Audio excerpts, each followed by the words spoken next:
Hello, good morning students. बेटा 12th class में अपने पास 11th चैप्टर चल रहा है डिफरेंशियल इक्वेशंस। इसमें बेटा एक्सरसाइज 11.4 चल रही है जिसमें डिफरेंशियल इक्वेशंस को सोल्व किया जाएगा।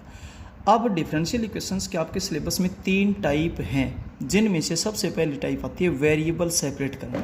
तो बेटा आप इसमें डिफरेंशियल इक्वेशन में 2 स्टेप करेंगे।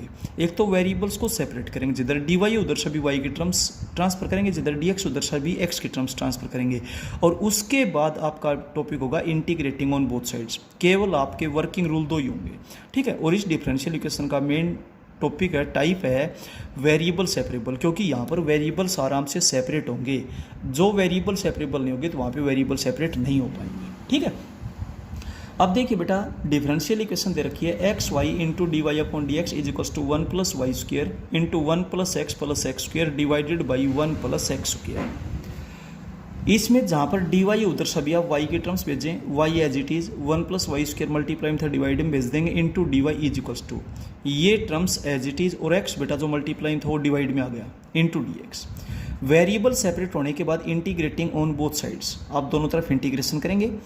Integration of this, integration of this. हमेशा इंटीग्रेशन करने से पहले इंटीग्रेशन की बेटा टाइप को समझिए। ये टाइप है लीनियर अपॉन क्वाड्रेटिक, साइड में लिखा हुआ भी है, ऊपर 1 पावर नीचे 2 पावर है। जब भी लीनियर अपॉन क्वाड्रेटिक हो तो नीचे वाले फंक्शन का डेरिवेटिव बनाएंगे बेटा ऊपर, तो इसका डेरिवेटिव होगा 2y, ठीक है। तो 2y 2 से मल्टीप्लाई 2 से डिवाइड कर दिया। अब क्लियर हो गया कि नीचे वाले फंक्शन को आप पुट कर देंगे t, और इसका डेरिवेटिव होगा 2y इंटू डी वाई बराबर टी, 1/t हो जाएगा log of t। Right hand side में ध्यान दीजिए, इन टर्म्स का आपस में रिलेशन दिखाई देता है। तो ऊपर 1 + x स्क्वायर था, नीचे 1 + x स्क्वायर को देखते हुए 1 + x स्क्वायर को इकट्ठा लिख लिया, प्लस x को अलग लिख दिया। इसके बटे में अलग लिख दो, इसके बटे में अलग लिख दो। जब आप अलग अलग करेंगे तो ये तो हो जाएगा 1/x, और इसके बटे में करेंगे तो 1/1 + x स्क्वायर। अब आप 1/x का जब इंटीग्रेशन करेंगे तो ये हो जाएगा log of x। 1/1 + x square का जब इंटीग्रेशन करेंगे तो डायरेक्ट फॉर्मूला होता है टेंजेंट इनवर्स x + c, क्योंकि 1 को 1 का स्क्वायर लिखेंगे। 1/a² + x स्क्वायर का फॉर्मूला होता है 1/a tangent inverse x upon a। इसके बाद चलते हैं इसके थर्ड पार्ट में, 7th क्वेश्चन के थर्ड पार्ट में। D y upon d x is equals to this, ये डिफरेंशियल इक्वेशन है। हम वेरिएबल्स को सेपरेट करेंगे तो डी वाई इधर न्यूमरेटर में है, वाई की टर्म्स आप उधर ट्रांसफर करेंगे तो कोस वाई जो डिवीजन में था वो मल्टीप्लाई में आ गया, d y is equals to ये बेटा एज इट इज रहेंगी। डी एक्स जो डिवीजन में था वो मल्टीप्लीकेशन में आ गया, इस एक्स को दोनों के बटे में अलग अलग कर दिया गया है। अब वेरिएबल सेपरेट होने के बाद इंटीग्रेटिंग ऑन बोथ साइड्स, आप दोनों तरफ इंटीग्रेशन कर देंगे। 9वें चैप्टर में एक एक्सरसाइज आई थी जिसमें एक क्वेश्चन के 2 पार्ट होते थे। एक्सपोनेंशियल फंक्शन तो दोनों जगह सेम है, यहाँ log x यहाँ 1/x, रिलेशन दिखाई दिया।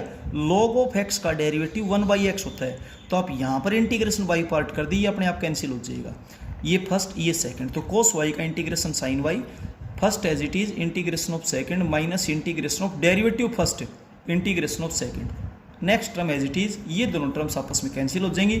अब जो बचा प्लस में c लिख देना, इज रिक्वायर्ड सॉल्यूशन। इसके बाद चलते हैं बेटा नेक्स्ट पार्ट में। देखिएगा इस क्वेश्चन का 4th पार्ट, डिफरेंशियल इक्वेशन है d y upon d x is equals to this. अब आपके पास यहाँ डी वाई है तो वाई की टर्म्स उधर सेंड करें, तो बेटा ये जो डिवीजन में था इसको उधर मल्टीप्लाई में भेज दीजिए। डी एक्स यहाँ डिवीजन में था, डी एक्स को इधर लिए ये मल्टीप्लाई में। वेरिएबल सेपरेट हो गए। अब इंटीग्रेटिंग ऑन बोथ साइड्स, आप इंटीग्रेशन दोनों तरफ करेंगे, जब बीच में प्लस या माइनस हो तो उन टर्म्स को आप अलग अलग तोड़ सकते हैं, डिफरेंशिएशन में भी और इंटीग्रेशन में भी। अब हर एक जगह बेटा यहाँ साइन वाई का इंटीग्रेशन माइनस कोस वाई, यहाँ पर फर्स्ट इंटू सेकंड यानी कि इंटीग्रेशन बाई पार्ट के हिसाब से करेंगे। प्लस है इसलिए ब्रैकेट की कोई जरूरत नहीं, माइनस होती तो हम ब्रैकेट लगाते। First as it is integration of second minus integration of derivative first होगा 1, इंटीग्रेशन सेकंड होगा sine y into d y हो रहेगा बेटा यहाँ पर, क्योंकि इंटीग्रेशन करना अभी बाकी है। और इधर 2 first as it is integration of second minus integration of derivative first 1/x integration of second x square by 2। अब अगले स्टेप में आप जाएंगे तो ये दोनों टर्म्स आपके पास कैंसिल हो जाएंगी। क्लियर है, जो बचेगा वही बेटा रिक्वायर्ड सॉल्यूशन। 8th क्वेश्चन का फर्स्ट पार्ट ध्यान से देखिएगा। The given differential equation is dy upon dx is equal to 2e raised to power x y cube. सबसे पहले आप वेरिएबल सेपरेट करेंगे तो dy इधर है, तो y की टर्म्स आप यहाँ भेजेंगे तो y क्यूब मल्टीप्लाई में था डिवाइड में जाएगा, डिवाइड में है तो उसको y रेज टू पावर -3 लिख सकते हैं, into dy is equal to 2 e raise to power x, dx जो डिवीजन में था वो इधर मल्टीप्लिकेशन में आ जाएगा। वेरिएबल सेपरेट हो चुके हैं, इंटीग्रेटिंग ऑन बोथ साइड्स, बेटा दोनों तरफ इंटीग्रेशन कर दिया। यहाँ पर पावर के अकॉर्डिंग जब आप इंटीग्रेशन करेंगे तो पावर में एक ऐड होता है, तो y की पावर -2 अपॉन जो पावर बनेगी वो -2, 2 एज ए कोफिशिएंट है, एक्सपोनेंशियल के 3 स्टेप होते हैं, as it is upon log of base 1 derivative power 1 plus c। देखिए माइनस y की पावर -2 थी, इसको मैं बटे में लिख देता हूँ बेटा, ये इसको फर्स्ट नंबर डाल दिया, इसको बोलते हैं जनरल सॉल्यूशन। लेकिन आपसे जब पर्टिकुलर सॉल्यूशन पूछा जाएगा तो x और y की वैल्यू आपको दी हुई मिलेगी, बट लिखने का तरीका थोड़ा सा डिफरेंट हो सकता है। देखिए इसने बताया y0 is equals to 1/2, it means जब x की वैल्यू 0 है तो y की वैल्यू 1/2 है, इसका मीनिंग समझिएगा बेटा, ठीक है। जैसे आपसे कोई यूँ कहे कि f2 is equal to 3, it means x की वैल्यू जो 2 है तो फंक्शन की वैल्यू 3 यानी कि y की वैल्यू 3 होगी।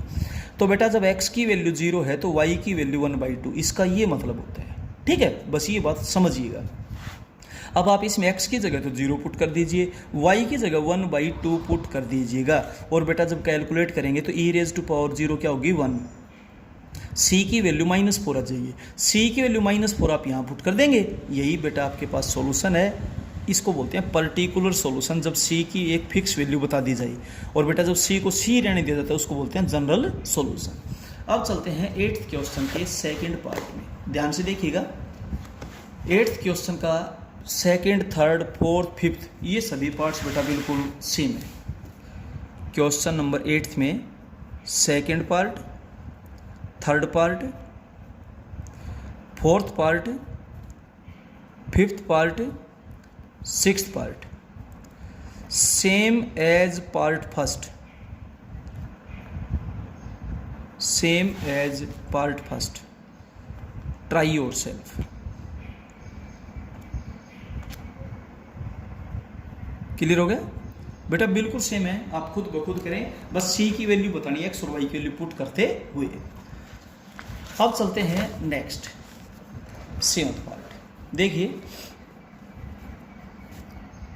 cos y dx plus 1 plus 2 e raise to power -x sin y dy is equals to 0। सबसे पहले एक टर्म इधर प्लस की, इसको एक तरफ राइट में ले आइए, या तो dx की टर्म या dy की तरफ एक तरफ कर ले, dx की टर्म एक तरफ, dy की टर्म एक तरफ, ठीक है। अब जिधर dy है उधर सभी y की टर्म ट्रांसफर करें, cos y मल्टीप्लाई में था डिवाइड में चला गया, ये टर्म इधर मल्टीप्लाई में थी ये डिवाइड में चली गई, वेरिएबल सेपरेट हो गया, integrating on both sides. Right hand side तो टेंजेंट y है जिसका integration minus log of cos y होगा, नो प्रॉब्लम, डायरेक्ट फॉर्मूला होता है। लेकिन बेटा इस सवाल को ध्यान से देखिए, बहुत इंपॉर्टेंट है। जब डिनोमिनेटर में e raise to power x हो तो बेटा डिवाइड करेंगे न्यूमरेटर और डिनोमिनेटर को e raise to power x से, और जब e raise to power -x हो तो मल्टीप्लाई करेंगे न्यूमरेटर को भी और डिनोमिनेटर को भी e raise to power x से। मैंने यहाँ लिखा हुआ है in left hand side multiply numerator and denominator by e raise to power x। आप e raise to power x से मल्टीप्लाई करेंगे तो e raise to power x 2, यहाँ पर e रेज टू पावर 0 1 होती, लिखने की कोई ज़रूरत नहीं है। अब ऐसा करने से क्या हुआ, क्लियर दिखाई दे रहा है। आप डिनोमिनेटर को t पुट करेंगे, साइड में लिखा हुआ है ये इंटू डी एक्स बराबर डी टी हो जाएगा, तो क्वेश्चन हो गया बेटा 1/t, और 1/t का इंटीग्रेशन होता है log of t is equals to यहाँ पर minus log of cos y, minus minus plus हो जाएगी। अब हर टर्म जब लॉग में होती है तो आप बेटा c को भी log ऑफ c ही लिख दें, ठीक है। अच्छा, अब log of a plus log of b होता है log of a into b, दोनों तरफ log से log कैंसिल कर देंगे, ये स्टेटमेंट बेटा आपके पास आएगी, ये रिजल्ट आएगा, ये करो की क्वेश्चन आ गई। अब आपसे दिया हुआ है y0 is equals to π/4, it means जब x की वैल्यू 0 है तो y की वैल्यू बेटा π/4 है। आप पुट करो x की जगह 0 और y की जगह π/4, cos π/4 होता है 1/√2, √2 घूम कर इधर चला जाएगा, e रेज टू पावर 0 1, 1 + 2 होता है 3, और √2 बेटा ये इधर डिवीजन में था मल्टीप्लाई में चलेगा, c की वैल्यू आ गई, c की वैल्यू बेटा आप यहाँ पुट कर देंगे, यही आपका रिजल्ट है। इसको बोलते हैं पर्टिकुलर सॉल्यूशन, क्लियर है। और जब c की वैल्यू को c छोड़ देते हैं तो उसको बोलते हैं बेटा जनरल सॉल्यूशन।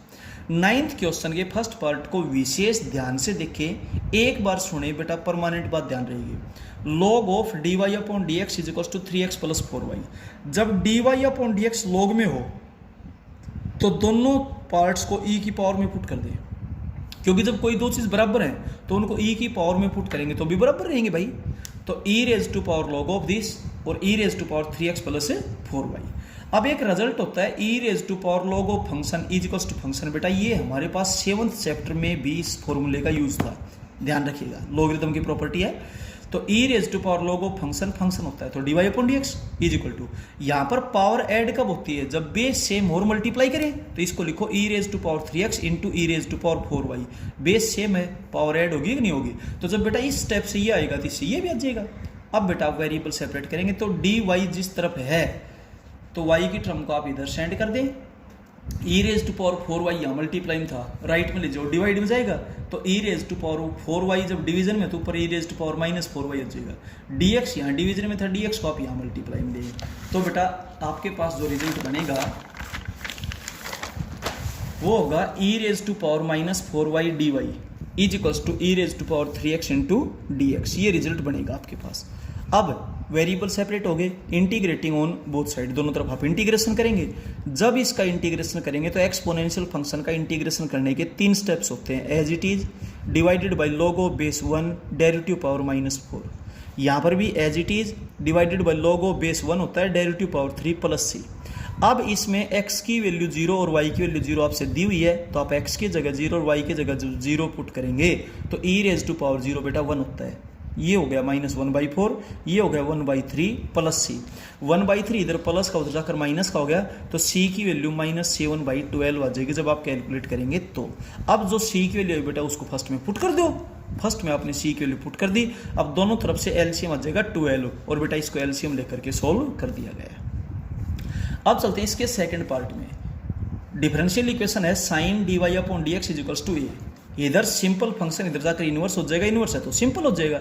अब जो dx डिवीजन में था उसको इधर मल्टीप्लाई में ले आए, वेरिएबल सेपरेट हो चुके हैं। Integrating on both sides, integration of this sine inverse a को मैंने बाहर रख दिया क्योंकि a एक कांस्टेंट क्वांटिटी है, इसलिए साइन इनवर्स ए तो एक कांस्टेंट हुआ, जैसे 2 3 4 होती इस तरीके से, ठीक है। तो ध्यान रखें अगर x होता तो वेरिएबल हो गया, फिर इसका इंटीग्रेशन करते। और ये बात इंटीग्रेशन बाय पार्ट्स की एक्सरसाइज में आपको बताई थी, जब इनवर्स का फंक्शन अकेला हो और आपने उसका इंटीग्रेशन करना हो तो इनटू में 1 ले लेंगे और वहां पे इंटीग्रेशन बाय पार्ट्स किया जाएगा। 1 का इंटीग्रेशन y होगा, sine inverse as a coefficient है, 1 का इंटीग्रेशन x हो जाएगा प्लस c, क्योंकि यहाँ पर with respect to x integration है, यहाँ पर with respect to y integration है। अब आपको x और y की वैल्यूज दे रखी है, x की वैल्यू 0 है और y की वैल्यू क्या है 1। आप यहाँ पर x की वैल्यू 0 पुट करेंगे, ये तो कंप्लीट पार्ट 0 हो गया। y की वैल्यू जब आप 1 पुट करेंगे तो c की वैल्यू 1 आ जाएगी आपके पास। अब c के वैल्यू 1 आप यहाँ पर पुट कर देंगे, वही आपके पास रिक्वायर्ड पर्टिकुलर सॉल्यूशन है। जब c को केवल c छोड़ दिया जाए तो उसको जनरल सॉल्यूशन बोलते हैं, बट जब c की एक पर्टिकुलर वैल्यू आ जाती है तो आप उसको पर्टिकुलर सॉल्यूशन बोलते हैं। इसके बाद चलते हैं हम इसके थर्ड पार्ट में। थर्ड पार्ट है e raise to power dy upon dx is equals to x plus 1। ध्यान दीजिए, फर्स्ट पार्ट में डेरिवेटिव लॉग में था तो हमने e की पावर में रखा था, और जब e की पावर में हो तो लॉग में रखो। दोनों बातें बेटा इन्वर्सली कन्वर्सली ध्यान रहेंगी। जब डेरिवेटिव लॉग में हो तो e की पावर में रखिएगा, और जब डेरिवेटिव e की पावर में हो तो लॉग ले लीजिएगा। लॉग लेफ्ट में भी ले लिया, राइट में भी ले लिया। जब दो नंबर बराबर है तो उनका लॉग लेंगे तो भी बराबर रहेगा भाई। अब बेटा लॉग की प्रॉपर्टी तो log of a raise to power b, power आगे आ जाएगी तो dy upon dx log of e is equal to this. Log of e की वैल्यू 1 होती है तो dy अपॉन dx जो डिवीजन में था वो मल्टीप्लाई में लेगा, वेरिएबल सेपरेट हो गए। अब इंटीग्रेटिंग ऑन बोथ साइड्स आप इंटीग्रेशन करेंगे, यहाँ पर तो बेटा y हो जाएगा। लॉगरिथम फंक्शन और इनवर्स फंक्शन जब अकेला हो तो इनटू में 1 ले लें और इंटीग्रेशन बाई पार्ट्स करेंगे। ये बात बेटा आपको बार बार बताते आ रहे हैं। अब first as it is integration of second minus integration of derivative first integration of second. यहाँ पर जो टाइप बनी वो बनी लीनियर अपॉन लीनियर, यानी कि पावर सेम। और जब पावर सेम होती है तो हम डिवाइड करते हैं, तो चाहे तो आप एक्चुअल डिवीजन कर लीजिए या डिनोमिनेटर को ऑब्जर्व करते हुए न्यूमरेटर में 1 ऐड कर दो और 1 सब्ट्रैक्ट कर दो। अब इसके बटे में बेटा अलग लिखो और इसके बटे में अलग लिखो। इसके बटे में लिखेंगे तो हो जाएगा 1 dx, माइनस माइनस हो गया plus, integration of 1 upon x plus 1। यहाँ पर तो इंटीग्रेशन हो जाएगा x और यहाँ पर 1 अपॉन फंक्शन का इंटीग्रेशन हो जाएगा log of function divided by function का डेरिवेटिव 1 होता है, लिखने की कोई जरूरत नहीं है। अब इसका पर्टिकुलर सॉल्यूशन बताने के लिए x की वैल्यू 0 पुट करो, y की वैल्यू 3 दी हुई है। जब आप x की जगह 0 और y की जगह 3 पुट करेंगे तो आपके पास बेटा c की वैल्यू 3 आएगी, आप यहाँ पर पुट कर लेना, ठीक है। सी की वैल्यू 3 आ गई। अब 3 सी की वैल्यू जो 3 है उसको फर्स्ट में पुट कर दीजिए, वही आपके पास पर्टिकुलर सॉल्यूशन। क्लियर। अब चलते हैं इसके फोर्थ पार्ट में। फोर्थ पार्ट इसका है x plus 1 into d y upon d x is equal to 2 e raise to power minus y minus 1। जब आप वेरिएबल सेपरेट करेंगे तो dy जिस तरफ है y की सभी टर्म्स उधर कर दें। dy है y, ये इधर मल्टीप्लाई था, इसको इधर डिवीजन में भेज दो। 1 upon 2 e raise to power minus y minus 1 dy। अब dx जो डिवीजन में था इसको मल्टीप्लाई में भेज दो, x प्लस 1 जो मल्टीप्लाई था उसको डिवाइड में भेजिए। अब इंटीग्रेटिंग ऑन वेरिएबल सेपरेट हो गए। अब आप यहां पर इंटीग्रेशन करेंगे। इंटीग्रेटिंग ऑन, तो इस डिफरेंशियल इक्वेशन का मेन टॉपिक है वेरिएबल्स को सेपरेट करना, उसके बाद इंटीग्रेटिंग ऑन बोथ साइड्स। आप दोनों तरफ इंटीग्रेशन करेंगे तो यहां पर फिर से वही टाइप आती है। डिनोमिनेटर में ध्यान दीजिए, एक्सपोनेंशियल फंक्शन है, ई की पावर माइनस में है तो मल्टीप्लाई करेंगे ई रेज टू पावर वाई से, और अगर प्लस होता तो e raise to power Y से डिवाइड करते। अब ई रेज टू पावर वाई से मल्टीप्लाई कीजिए, ये 2 हो जाएगा, ये माइनस 30 इज इक्वल 30। यहां पर तो 1 अपॉन फंक्शन का फॉर्मूला काम करेगा, लॉग ऑफ फंक्शन। यहां पर आप इस फंक्शन को टी पुट कर दें, साइड में करके दिखा रखा है बेटा, minus this into d y is equal to d t, minus right में आ जाएगी तो माइनस 1 अपॉन टी हो जाएगा, तो minus log of T, T की वैल्यू वापिस पुट कर दी। जब सभी टर्म्स लॉग में है तो सी को भी लॉग ऑफ सी लिख देंगे। अब log of a plus log of b की वैल्यू होती है log of a into b. Minus का मतलब होता है माइनस 1, इसको पावर में ले जाएंगे लॉग वाली प्रॉपर्टी से, तो 1 अपॉन दिस हो जाएगा। ठीक है, लॉग से लॉग कैंसिल कर देंगे, ये इसके बराबर हो गया। अब आप x की वैल्यू 0 और y की वैल्यू 0 पुट करेंगे तो c की वैल्यू आपके पास 1 आ जाएगी। c की वैल्यू 1 आप यहाँ पर पुट कर देंगे, वही आपके पास रिक्वायर्ड सॉल्यूशन, आप यहाँ पे क्रॉस मल्टीप्लाई भी कर सकते हैं। अब चलते हैं इसके फिफ्थ पार्ट में। इसका फिफ्थ पार्ट है d y upon d x is equals to minus 4x y square. जब आप वेरिएबल सेपरेट करेंगे तो वाई स्क्वायर मल्टीप्लाई में था डिवाइड में आएगा, dx डिवीजन में था मल्टीप्लाई में जाएगा, वेरिएबल सेपरेट हो गए। इंटीग्रेटिंग ऑन बोथ साइड्स, जब आप इंटीग्रेशन करेंगे तो यहाँ पावर के अकॉर्डिंग होगा, y raise to power minus 1 upon minus 1, यानी कि माइनस 1 अपॉन वाई आप डायरेक्ट लिख सकते हैं। x का इंटीग्रेशन एक्स स्क्वायर बाई 2 से इसको कैंसिल कर दें, 2 आ जाएगा तो माइनस 2x स्क्वायर प्लस सी। अब आपके पास x और y की वैल्यूज दे रखी है, आप वहाँ पे x और y की वैल्यूज पुट कर दें, c की वैल्यू आपके पास आ जाएगी, c की वैल्यू पुट करते ही ये सॉल्यूशन आपके पास पर्टिकुलर सॉल्यूशन बन गया। इसका जो सिक्स्थ पार्ट है डी वाई, केवल यही y की टर्म और कुछ है ही नहीं, dx तो मल्टीप्लाई में चला जाएगा, ये डिवीजन में चला जाएगा, वेरिएबल सेपरेट हो चुके, इंटीग्रेटिंग ऑन बोथ साइड्स। इसका तो हो जाएगा इंटीग्रेशन ऑफ 1 dy वाई हो जाएगा, नो प्रॉब्लम। आपने पार्शियल फ्रैक्शन की एक्सरसाइज की थी जिसमें 3 टाइप्स थी। पहली टाइप में तो नीचे सभी पार्ट लीनियर होते थे, आप लिखते थे a upon this plus b upon this plus c upon this, नीचे जितने पार्ट हो इस तरीके से। 2 पार्ट थे a upon this plus b upon this, नीचे 3 पार्ट होते थे a upon this plus b upon this plus c upon this. दूसरी टाइप में नीचे लीनियर तो होते थे लेकिन या तो होल स्क्वायर होता था, जैसे x प्लस 1, और यहाँ पर शुरू होल स्क्वायर हो तो a upon this plus b upon this plus c upon इसका होल स्क्वायर, क्यूब हो तो प्लस डी अपॉन इसका होल क्यूब। ये टाइप चलती थी दूसरी टाइप। तीसरी टाइप ये थी कि नीचे एक पार्ट ऐसा मिलेगा क्वाड्रेटिक जिसको हम कभी लीनियर में कन्वर्ट नहीं कर सकते, इसको नहीं कर सकते भाई। तो तीसरी टाइप में आप इसको लिखते थे ए अपॉन एक्स प्लस 1 प्लस b x plus c upon x square plus 1। उस टाइप को ध्यान से देखना, बहुत इंपॉर्टेंट टाइप है। पार्शियल फ्रैक्शन की एक टाइप जरूर आती है आपके, इसको ध्यान से देखिएगा, पढ़िएगा बेटा। और इस तरीके से आप इसको खुद ब खुद करेंगे पार्शियल फ्रैक्शन से, third type of partial fraction खुद ब खुद करेंगे। जब रिजल्ट आ जाएगा तो उसमें x की जगह 0 और y की जगह 1 पुट कर देंगे, और 1 पुट करने के बाद c की वैल्यू आएगी आपके पास, c को फर्स्ट में पुट, इसमें सेकंड में पुट कर देंगे। अब चलते हैं नेक्स्ट क्वेश्चन। भाई इसका जो नेक्स्ट पार्ट है वो आपके पास है 1 minus y square 1 plus log x d x plus 2x y d y is equal to 0। एक टर्म को हम राइट में ले जाएंगे, चाहे तो डी वाई की चाहे डी एक्स की, ये एज इट इज। ये टर्म उधर ले जाएगा, साइन चेंज हो गया तो 1 माइनस वाई स्क्वायर, तो वाई स्क्वायर माइनस 1 कर दिया, माइनस अंदर कर दी गई है। अब इधर डी एक्स है तो एक्स की टर्म्स तो इधर भेजें, 1 plus log x, x multiply था इसको डिवाइड में भेज दिया, 2y Y square minus 1 multiply था इसको डिवाइड में भेज दिया डी वाई। अब इंटीग्रेट करेंगे आप दोनों तरफ है तो integrating on both sides, 1 plus log x upon x, यहां पर ही हो गया। इंटीग्रेट जब दोनों तरफ करेंगे तो ध्यान दीजिए इस फंक्शन का डेरिवेटिव 1 बाई एक्स होता है, तो 1 तो यहां पर लिख ही सकते हैं, इसलिए 1 प्लस log x को t पुट कर देंगे, यहाँ पर क्लियर लिखा हुआ है 1 बाई एक्स डी एक्स बराबर डी टी हो जाएगा। और राइट हैंड साइड में y स्क्वायर माइनस 1 को t पुट कर दो, 2y dy बराबर क्या हो जाएगा, dt हो जाएगा। तो यहाँ भी 1 अपॉन टी ही बन जाएगा आपके पास। क्लियर है? तो यहाँ पर जो इंटीग्रेशन आपके पास बनेगा ये भी 1 बाई टी बन जाएगा, ये भी log ऑफ टी, और ये टी हुआ जिसका इंटीग्रेशन टी स्क्वायर बाई 2 होता है प्लस सी।